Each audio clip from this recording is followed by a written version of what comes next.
Attention!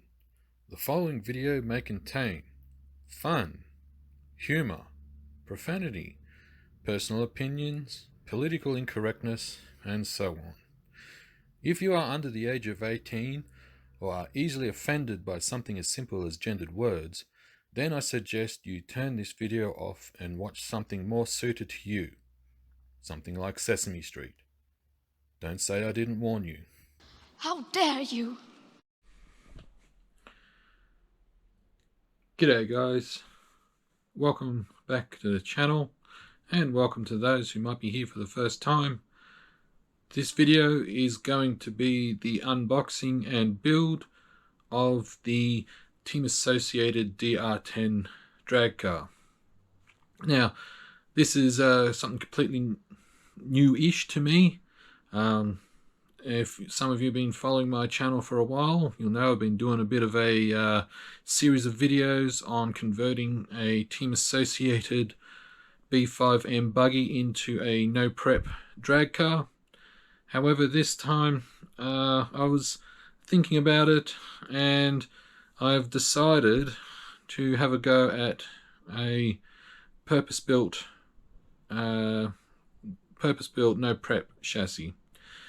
Now, I went with the DR10. I was tossing back and forth between the DR10 and the Losi, was it the 22S or something? I'll put it down, whatever it's called down there, because they've got ready-to-run versions that, like Team Associated and Losi have ready-to-run versions as well as kit versions as well. And I was tossing back and forth, and the Losi was a bit cheaper. And I saw some reviews and some people were mentioning that the build quality wasn't quite there. And so I went with the DR10 mainly because I got it through through eBay, through one of the hobby shops that I did buy stuff from, and it was already on sale, so it was kind of close to the price of the Losi. Then I also, because it was with eBay Plus, there was another coupon, so it was discounted again, so it ended up being cheaper than the Losi. So what we're going to do now is we're going to cut across to the table and we're going to have a look. Alright guys, so here it is. Pardon the shadow. It's I'll do my best to keep the image as clear as possible. So here we have the DR10 Associated drag chassis. So this chassis is mainly from what I've been reading, it is based on the Team Associated SC10 chassis. So it's a rear motor, battery in the middle, electronics on the sides and so forth. So I actually did, the very first build series I ever did on this channel was actually the factory team SC10. So it'll be actually quite interesting to see how many parts carry over. So this is the kit. Now, in the box, you get a massive bag. In that massive bag, you get a ton of parts. So you get everything you need. You get your wheels, you got the chassis there, shocks, bearings, and so on and so forth. Shock oil, diff oil, yes, go fast stickers, and your instruction manual right down the bottom there. Now, here's the thing. Like any kit, there are things that you will need to complete it. To complete it, you will need a motor, electronic speed controller, a steering servo, a receiver, battery. You will also need tires. You will also need a body. And I'm pretty sure you will need a pinion gear for the motor. That's what you will need to complete it. So what I have chosen for steering, I have chosen an SRT low profile servo. It is high voltage. It's a brushless one, I think. I know it's coreless. It's a speed servo, so it's fairly quick. It might be a bit of overkill. For motor, I am going to put in a Novak 5.5 turn just to start off with. And for a speed controller, I have a Speed Passion Reventon Pro. So this motor is a no limit speed controller, so it will handle 5.5 turns without any problems whatsoever. Now the body hasn't turned up yet. I put a little community post on this, hoping that the shell would arrive soon. However, it's taking its time. It's actually, the body is coming from Queensland. Now, at the moment when I'm filming this, we're here in Australia. We're just coming towards the end of some bad floods. So and especially up in Queensland and northern New South Wales, it's been flooded, so things take a little while to get through, which is fair enough. So by the time I film this and by the time I receive the body, it might be maybe a week or so forth. But through the magic of video editing, it'll be like that. So the body that I have coming for it is a Proline Chevy Camaro IROC Z, or IROC Z for my American viewers. That's what I have coming for it. So hopefully it should be here soon. So what I'm going to do though is I'm going to set my camera up and I'm going to do a time-lapse build, and let's get on with it, guys.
Alright guys, so I have finished the kit. In the time lapse, what I did is I mainly just did the main part, like the main chassis build, and just with the electronics in. Didn't do like the small stuff like wheels and tires and body and so forth, as it wasn't really necessary. Now, and after I'd finished with the time lapse, I had the body had turned up just as I'd finished, so I painted the shell afterwards after I did the time lapse. And yeah, so it's finished. So what we'll do is we will go to the table and have a look.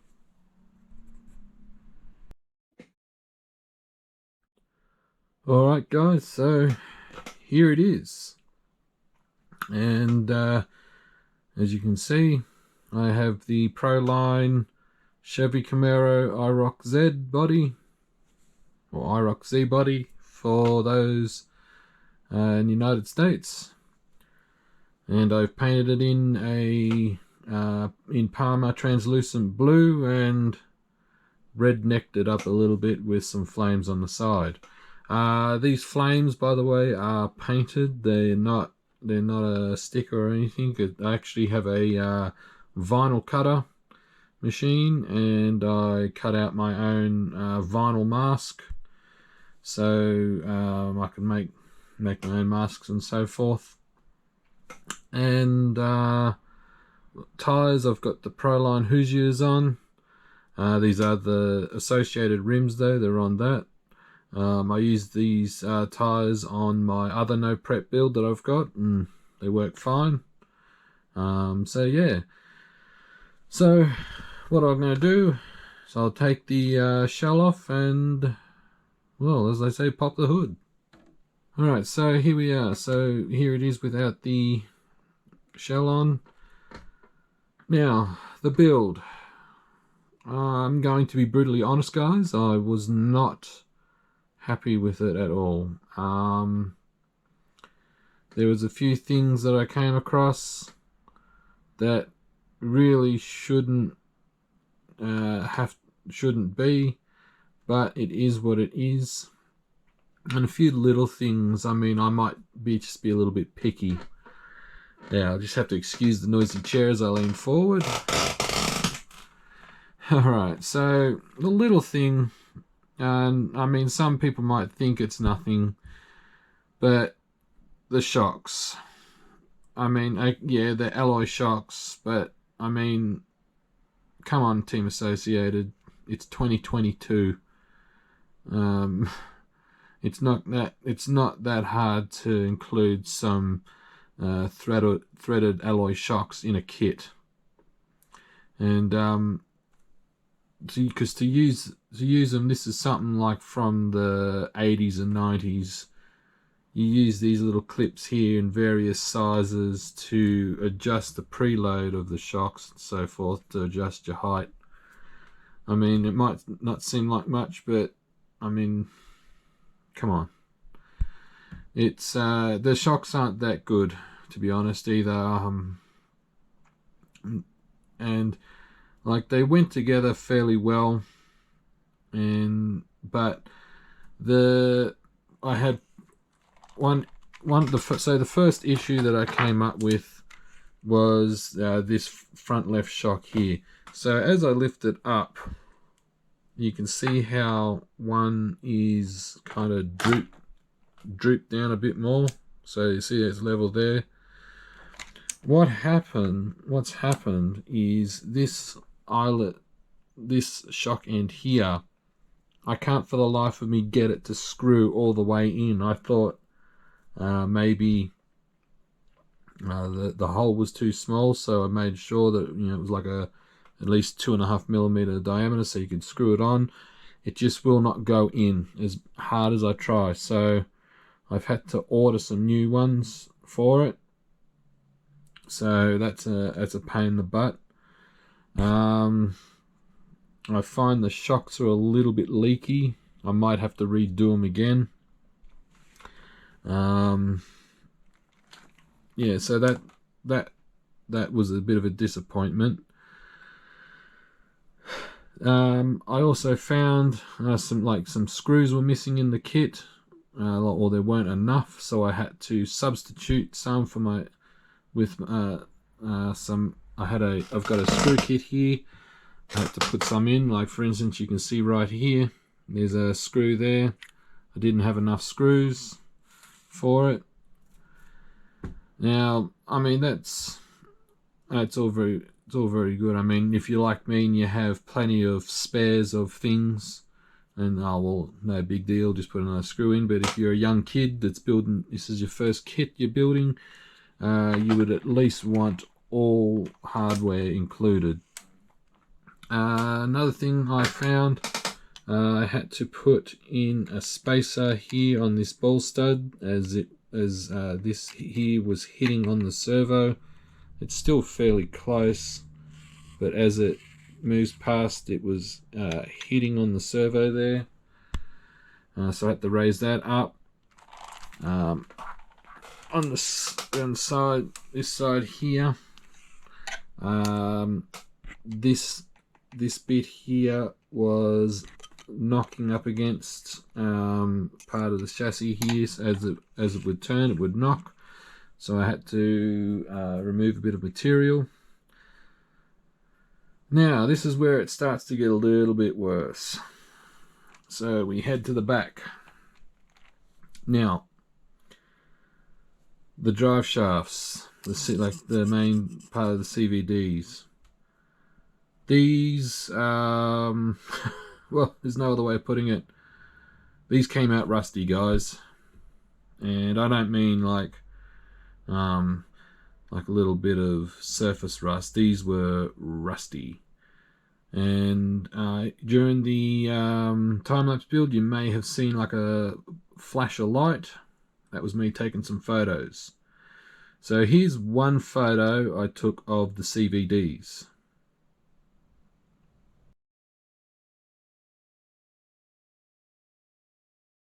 And here's another photo of them from an alternate angle.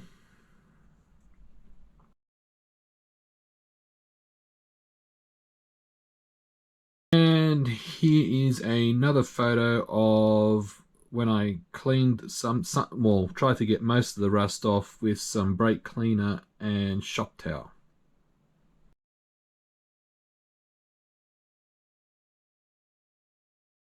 So yeah, so that was really disappointing. So I'm actually got some replacements coming of these.